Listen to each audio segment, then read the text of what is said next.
তো আসসালামু আলাইকুম বন্ধুরা, বরাবরের মতো চলে আসলাম ভূতবাড়ি এফএমের পক্ষ থেকে আপনাদের সামনে। তো ভূতবাড়ি এফএমের পক্ষ থেকে আপনাদেরকে শুভেচ্ছা ও স্বাগত। কথা না বাড়িয়ে সরাসরি চলে যাব গল্পে।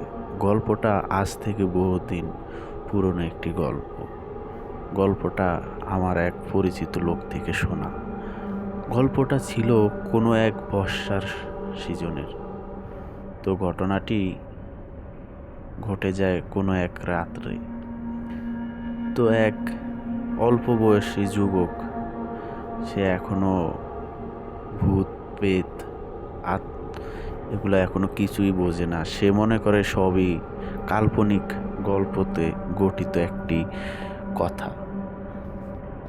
তো তখন ওদের এলাকায় যেই রাস্তা, ওই রাস্তা অতিক্রম করে যেতে হতো বাজারে। রাস্তাটির দোনো পাশেই ছিল তাল গাছ। তো বৃষ্টি পড়তেছিল, চিরি ছাতা হাতে নিয়ে ছেলেটি বের হচ্ছে বাসা থেকে। তোর মা বলল, শোন, এখন বের হচ্ছে না, কিছুক্ষণ পরে এশারের আজান দিবে।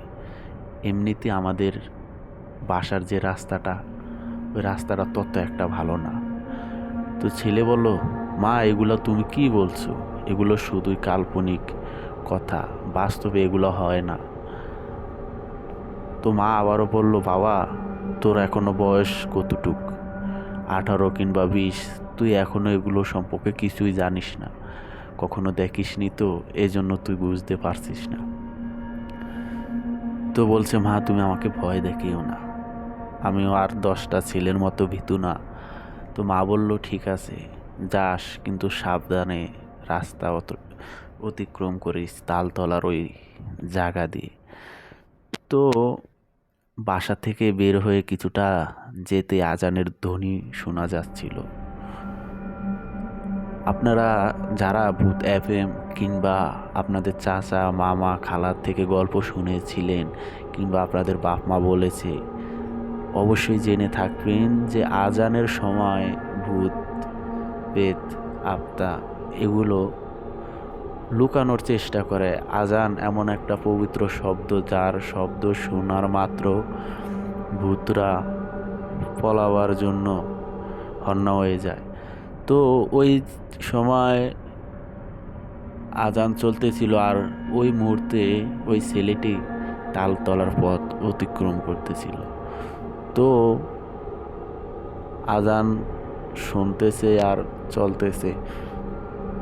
কিছু দূর হাঁটার পরে শোনা যাচ্ছে কে যেন ডাকতেছে, এই ইয়ামিন, ইয়ামিন, শুনে যা আমার কথা। ছেলেটি বলল, কে রে? দুষ্টুমি করতেছিস আমার সাথে? আবারও একটু চাপাটে কণ্ঠে বলতেছিল, ইয়ামিন, ইয়ামিন, শুনে যা আমার কথা। তো ইয়ামিন মনে করছে যে ওর কোনো বন্ধু ওর সাথে মজা করতেছে, মজার ছলে এইরকম করতেছে। ইয়ামিন বলতেছে, যা, ফাইজলামি করিস না, যদি বাজারে যাওয়ার ইচ্ছে থাকে আস আমার সাথে, আমার কাছে ছাত্রী আছে, চলে আয়। তো ইয়ামিন হাঁটতেছিল, হঠাৎ করে ইয়ামিনের কাঁধে কাঁধ রেখে কে যেন হাঁটতেছিল। ইয়ামিন তখনও বুঝে নেই এটা তার বন্ধু না, এটাই তার কাল। ইয়ামিন যখন তার বন্ধুকে বলল, কিরে, এত দুষ্টুমি করলি কেন আমার সাথে? প্রথমেই তো আসতে পারতি। এটা বলে যখন বন্ধুর মুখের দিকে তাকালো, ইয়ামিন তখনই চিৎকার মেরে ওই জায়গার অজ্ঞান হয়ে পড়ে যায়। তো অজ্ঞান হইয়া পড়ে যাওয়ার পরে ইয়ামিন ওই জায়গায় পড়ে থাকে। 10-20 মিনিট কিংবা আধা ঘন্টা পরে ইয়ামিনের জ্ঞান ফিরে। ইয়ামিনের জ্ঞান ফেরার পরে সে বলতেছে, কিরে, আমি এখন এই তালতলার রাস্তায় পড়ে আছি, আমার না বাজারে যাওয়ার কথা ছিল? তখন ইয়ামিনের মনে হলো যে আমার সাথে তো একটা খারাপ ঘটনা ঘটে গেল। আমি যাকে দেখলাম, এটা কি শয়তান মক্কল নাকি? ইয়ামিন তখন তাড়াতাড়ি বাসায় চলে আসে, ওর মাকে বলে, আম্মু, তুমি যা বলেছ তা তো সত্য। বলতেছে, কি বলিস?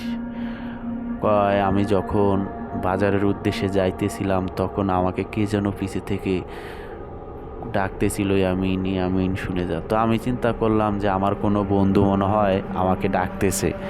এটা ভেবে আমি হাঁটতে লাগলাম। তো কিছুক্ষণ হাঁটার পরে দেখলাম যে হঠাৎ করে আমার কাঁধের কাঁধ মিলিয়ে সে চলতেছে।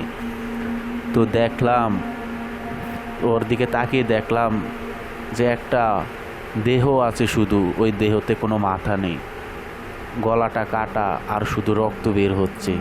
ইয়ামিনের মা এই ঘটনা শুনে উনি খুবই চিন্তিত হয়ে পড়লো যে আমার ছেলেতে তো মক্কলে ধরেছে। মক্কল হচ্ছে যেই জিনিসের কল্লা নাই, ওটা মাথা কাটা ভূত বলে কিংবা মক্কল বলে। তো ইয়ামিনের মা খুবই চিন্তিত হয়ে পড়লো যে ছেলেটার সাথে এটা কী হলো। তো ওদিন বেশ ভালো কথা, ইয়ামিন ভয়ে ভয়ে রাত্র কাটায়। তো পরের দিন ইয়ামিন তার বন্ধুদের সাথে একসাথে যায়। ওই দিন আর একা বাজারে যায় না। তো বাজার থেকে ফিরতে ফিরতে তখন প্রায় রাত্র 10টা-11টা বেজে গেছে। তো ঘটনা কিন্তু আজ থেকে বহুদিন আগের ঘটনা। তো ওই সময়কার 10টা-11টা মানে অনেক রাত্র হয়ে যায়। কারেন্ট ছিল না, লাইট ছিল না। তো ইয়ামিনের কাছে একটি টর্চ লাইট ছিল। তো ওই লাইটটা নিয়ে তারা বাজার থেকে আসতেছিল। তো ওই দিন ইয়ামিনকে না ডেকে ইয়ামিনের বন্ধু হাসনাইনকে ডাকতেছিল কে যেন পিছে থেকে। এবার আর ভয়ানক কণ্ঠে নয়, এবার মধুর কণ্ঠে নারী বেশে এক পেতনি তাকে ডাকতেছিল যে হাসনাইন হাসনাইন শোনো, এভাবে ডাকতেছিল। তো হাসনাইন চিন্তা করলো এত রাতে কে আমাকে ডাকতে পারলো, আরও একটি মেয়ে। তো হাসনাইনের বান্ধবী ছিল এক, ওর সাথে পড়াশোনা করত। তো ওই বান্ধবীর কণ্ঠে, বান্ধবীর নাম ছিল তানিয়া। হাসনাইন বলতেছে তানিয়া, আবার বলতেছে ওই পেতনিটি, হ্যাঁ আমি তানিয়া, এদিকে আস হাসনাইন। তো হাসনাইনও পিছে থেকে হাঁটা শুরু করলো। কিন্তু তার সাথে যে তার আরও 4 বন্ধু ছিল, ইয়ামিন আরও 2 বন্ধু ছিল, যে তারা কিন্তু কেউই শুনতে পারে নাই, শুধু হাসনাইনই শুনতে পারছে। তারা বলতেছে হাসনাইন কই যাস, ইয়ামিনে বলতেছে হাসনাইন তুই কই যাইতেছিস। তো হাসনাইন বলে মামা আমাকে তানিয়া ডাকতেছে, তানিয়ার কথাটা শুনে আসি। কয় কী বলতেছিস, আমরা তো কেউই তানিয়ার কণ্ঠ শুনি নাই, তুই কীভাবে শুনতে। তানিয়া কিন্তু ওদের সবারই বন্ধু, একসাথে পড়াশোনা করে। তো হাসনাইন ওদের কথা না শুনে বলতেছে তোরা এখানে দাঁড়া, আমি একটু তানিয়ার কথা শুনে আসি। যখন হাসনাইন তানিয়ার কথা শুনতে যায়, 1 পাও 2 পাও করে অতিক্রম করে তালতলার পথে আবারও আগমন হাসনাইনের। কিন্তু তালতলার ওই জায়গায় ছিল একটা বাঁশঝাড়। তো ওই বাঁশঝাড়ে ওই পেতনি ডাইনির বাসা ছিল। তো ওই বাসা থেকেই পেতনি কী করলো, হাসনাইনকে ডাকলো। হাসনাইন যে ওই জায়গায় যায়, তো তানিয়া ছিল অন্যদিকে ফিরে দাঁড়িয়ে। তানিয়ার রূপে যে পেতনিটি ছিল অন্যদিকে দাঁড়িয়েছিল। তো তখনই পিছে থেকে ইয়ামিন হাসনাইনকে ডাকলো। আর ইয়ামিনের হাতে যে টর্চ লাইটটি ছিল, ওই টর্চ লাইটটি মারার সাথে সাথেই হাসনাইনের সামনে থেকে ওই মেয়েটি কোথায় যেন উধাও হয়ে গেল। তো তখন হাসনাইন বুঝতে পারলো যে আসলে এটা তার বান্ধবী না, এটা কোনো ভূত পেত কিংবা অন্য কিছু হতে পারে। তো তারপরে তার বন্ধু ইয়ামিন তাকে বুঝিয়ে গল্পটা বলল যে এমন এমন আমার সাথেও এরকম হয়েছে, তো আজকে তোর সাথেও হতে পারতো। তো হাসনাইন বলল যাক, যা হয়েছে ভালো হয়েছে, তুই আমাকে ডাক দিয়েছিস, তো আমি একটা বিপদের হাত থেকে বাঁচতে পারছি।